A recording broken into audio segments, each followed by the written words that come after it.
All right. This is just a short introduction to the kind of countryside I was in. This is a bark Sasquatch outside a convenience store in Souk, British Columbia, on Vancouver Island, on the west coast of Vancouver Island. I just put it here as an intro to the slideshow. And this is me and my traveling companion near the start of our trip at the Red Sox game at Fenway Park.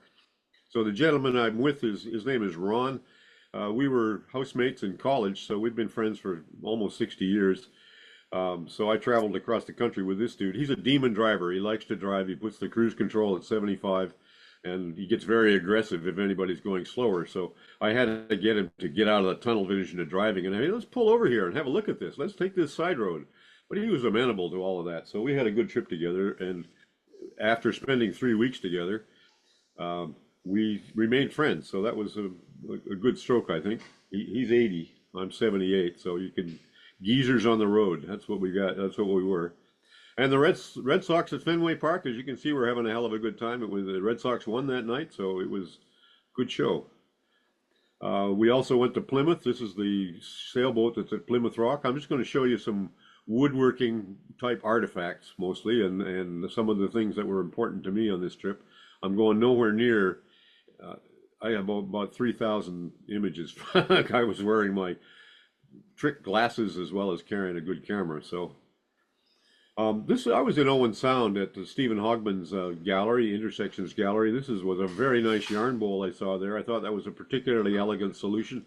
And the two holes beside the yarn slot there are, of course, for sticking your big fat needles in there, so they have a place to be. I thought this was a really good yarn bowl. And here are some beautiful little turned boxes that were sitting on a shelf. This one with the offset lid struck me as particularly elegant. They were beautifully fitted and just really, really nicely done. I don't know the name of the artist. They told me it was a young guy who just begun to turning, and he was in his first couple of years of turning. And boy, whoever he is, he's already a very good turner. I hope he stays with it and becomes great. This is me at the Ginger Press bookstore in Owen Sound. Ginger Press is operated by Marianne Hogman, Stephen's late ex-wife. And that's the throne for Uber Roy, which was turned on the famous truck axle lathe back in about 1970. Enormous cedar turning, then split in half and made into a throne, among other things. I hadn't seen it in many years, so it was a real treat to take a sit and enjoy this monumental piece of important wood turning in the history of wood turning. Nobody had done anything like this before. And as you can see from the cross sections, Stephen was as interested in the cross section as anything else, and he did an awful lot of work to explore the cross sections of turned forms. This is where I was going. I wanted to get to British Columbia. I wanted to drive across Canada by the northern route and see friends and family, especially in the Edmonton area. But I wanted to finally end up on the northwest coast on British Columbia in what they call the Salish Sea, the islands in between the mainland and Vancouver Island. I have family in Powell River, and as well as and I wanted to spend time on places on Vancouver Island. This photo was taken at Port Renfrew on the west coast of Vancouver Island, which is a very, very beautiful place. I spent several days there, and some of my slides will be there. And this is the typical kind of landscape. It's a rocky shore, a lot of little tidal pools. Tides are very high, and everything is forest. Even most of it is second growth, and I'll show you some of the remnants of that in a bit. I took a boat trip. These are stellar sea lions on the rocks near Ucluelet, also on the far Pacific coast. The big guy in there is probably 10 or 11 feet long and probably weighs 1,000 pounds. Um, I took a one-man wildlife boat cruise. I just hired a boat in the harbor with a fellow I just met on the dock, and he was very knowledgeable. And we spent the afternoon cruising around we saw seals, we saw sea otters, we saw a couple of killer whales in the distance breaching from the water. Saw a lot of birds, and we cruised around a lot of rocky islands. These guys were just amazing to see. There were just lots and lots of them. Um, this is what I really came to do: is to spend time in the forest, among the great cedar trees. I'm not very religious, but I do have a kind of a spiritual connection to the woods and trees, and I've read a lot about current thinking about how plants communicate and what their conscious, their whether they are conscious, and I believe they are. And I spend a lot of time in the woods just being with these gigantic uh, gigantic trees. There's not a lot of old growth left, but there's some that you can get at, and a lot of the second growth, there's still trees that are quite huge. You'll see in some of the slides how big these trees are. This is a cedar tree close up. This is what the bark looks like.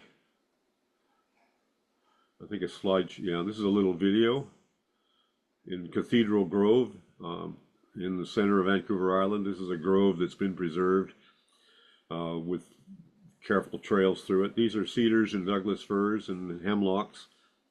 They're 8, 9, 10 feet in diameter. And who knows how tall they are.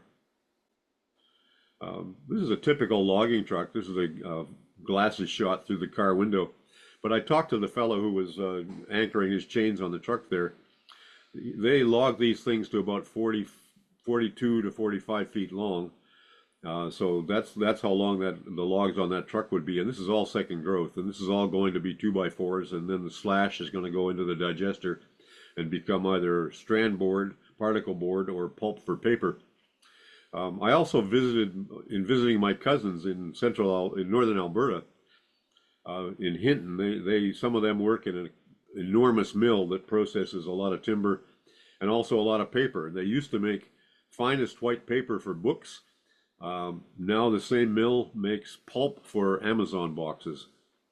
I saw cousin Aaron is on here today. I think Aaron worked at that mill until he retired. So that's the vignette of logging in British Columbia and Alberta. This is a dawn picture shot from my cousin's house in Powell River over Malaspina Strait towards Texada Island. If anybody's familiar with that terrain, I just love this shot, the light and the moon in the sky, and I love where these people live. And my cousin Carrie has been sending me. I didn't see any orcas going by her house, so she's been sending me videos of orcas and dolphins cruising by, which I just really have enjoyed.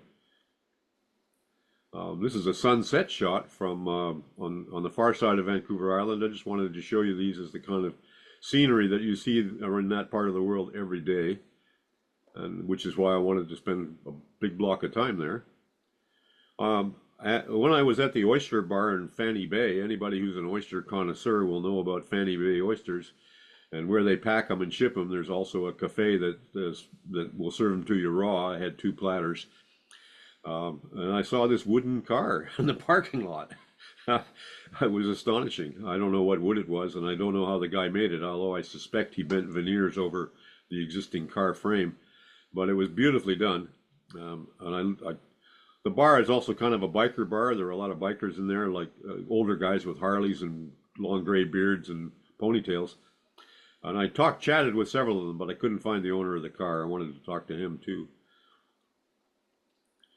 Well, this is a pole outside a lodge in Port Renfrew.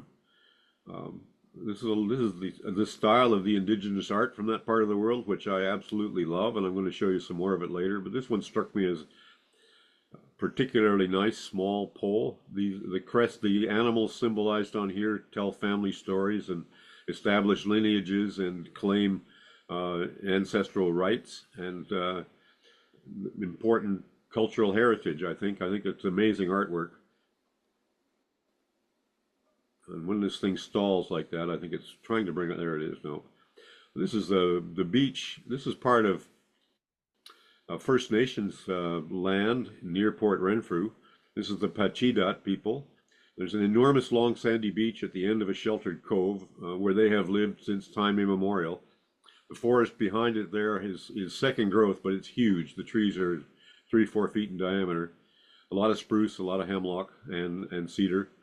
And the beach is littered with these gigantic logs. And you can tell the logs that have come down in storms have roots attached to them versus logs that have escaped from logging booms, which have sawn ends. They retrieve the logs from logging booms. They're worth a lot of money. But the beach is just, this is part of why I wanted to be here, as you'll see in a couple of slides.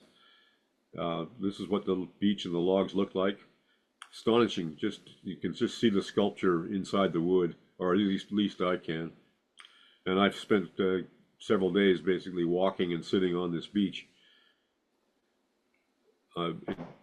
Just marvelous, marvelous sculptures come just tossed up there by the winds, by the waves and the winds. The winter storms toss this stuff up above the high, what's normally the high tide line. And the texture of the sun-bleached wood is just absolutely gorgeous to me.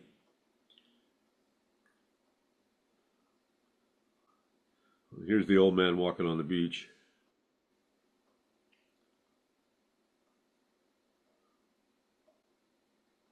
And here's the old man walking in the woods.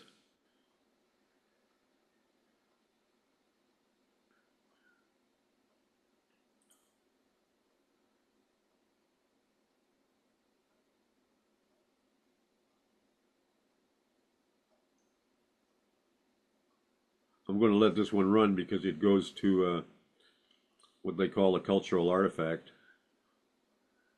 which I'll explain in a second when it gets there.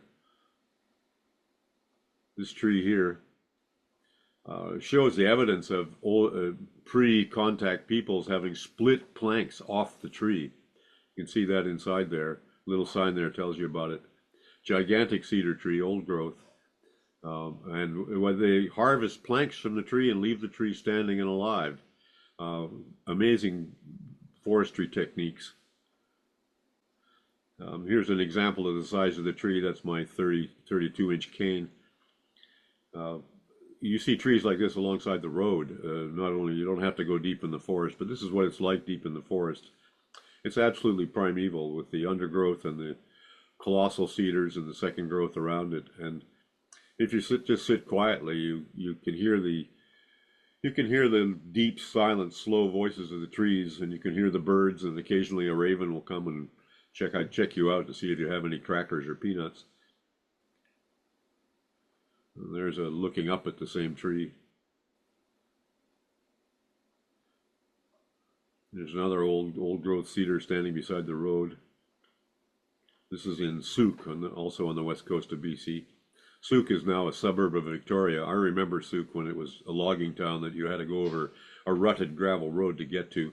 Now it's just a very rich suburb with fabulous houses. I stayed at an Airbnb there, a cottage near the water. It was delightful. This is an old growth stump in the forest with new second growth springing from it. And I wanted to show it both to show the size of the stump, and you can see the notches in there. That's where the old time loggers would plant their springboards that they could stand on, so they could saw that tree down above the bole, above the root flare. The root flare would mean you'd have to saw a little bit longer to fell the puppy. So they would stick their springboards in there and stand up there on a couple of boards and work an old style long, very long two-man saw and axes and fell these things by hand. And they thought the forest would go on forever. Of course, it didn't. And they cut down. It's hard for me to fathom the thinking of the earlier time. I guess they just saw this as an endless harvest that was there for the taking. Nobody thought about, well, when it's gone, it's gone. It takes 800 years to get it back. So there are places where never was logged, but they're not usually very large, and there's a lot of pressure even there because the value of the timber in one of these old trees is, well, it's probably not as high anymore as they used to think, because there's a lot of splits and cracks, but it's just amazing. This is some burls. I thought you folks who do burls would like this. This was at Bouchard Gardens near Victoria. I think there's another little video coming up. Nope. This is the entrance to the Museum of Anthropology at the University of British Columbia, which is a center for showing the art of the Pacific Northwest. And this is the main room inside. You can see the scale of the totems that are there against the people who are there. It's a beautiful museum. If you ever get to Vancouver, it's absolutely worth giving it an afternoon. Aside from the enormous displays, the stacks are all in drawers in a dimly lit space where you can go and pull the drawers out and just look at everything they have, thousands and thousands of artifacts. So it's really a place to study. They've also recently redone all the signage, so they take more proper note of the cultural heritage of these people. And they also have reorganized the exhibits, so there's contemporary art alongside the old stuff that they have. So it's really quite a remarkable place to spend time. This is the kind of thing that is typical. That would be I think, a mythical bird on a pole. And this is what people think of when they think of totem poles. But I think of these guys. These are house poles. The one in front we'll see more of. That's a bear. It's a bear figure. I just find the carving, and this is what they did with some of those big old cedar trees. And I just find this carving remarkable in its power and iconography.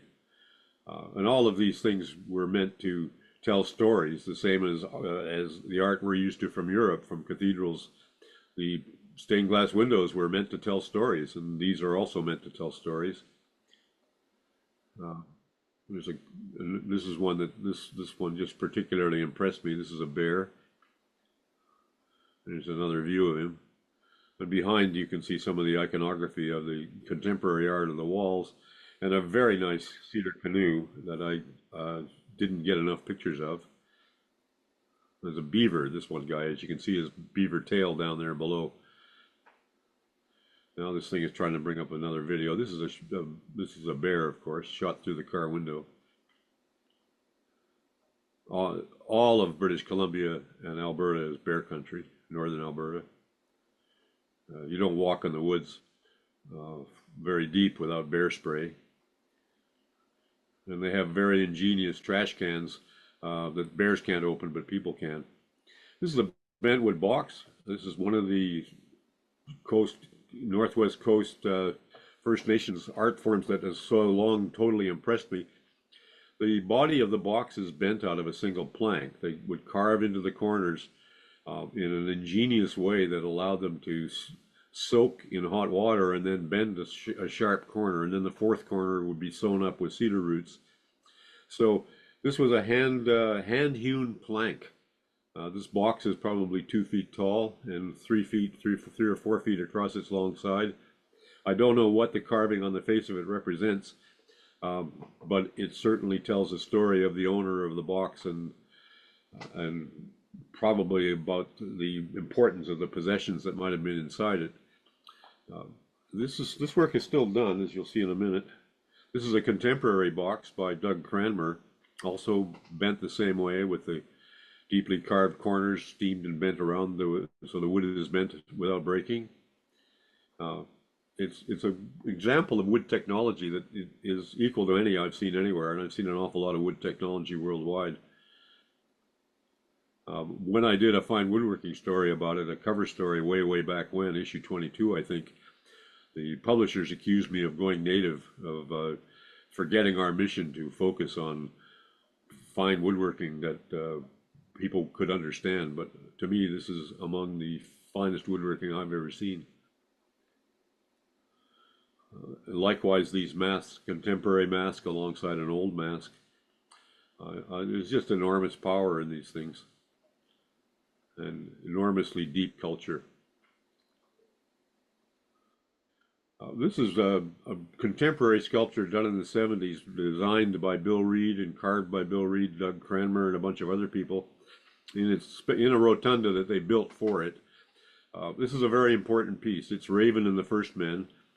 It's a monumental sculpture that links the old art forms to contemporary art. It's carved by an artist with a contemporary sensibility and the old traditions. The story is that after the floods receded from the waters, Raven is walking on the beach at Masset, and he discovers a giant clamshell and hears some noise inside. So of course he investigates it and opens it up, and the first men crawl out of the clamshell, and that's how people came to populate the islands. There's a close-up of it. You can hear it in my voice. I absolutely love this sculpture. It's yellow cedar.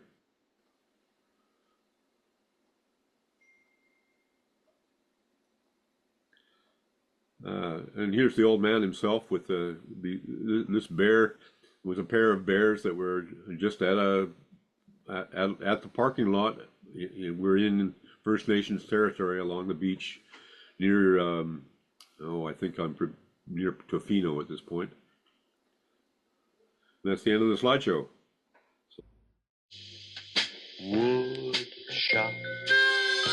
Thank God for wood.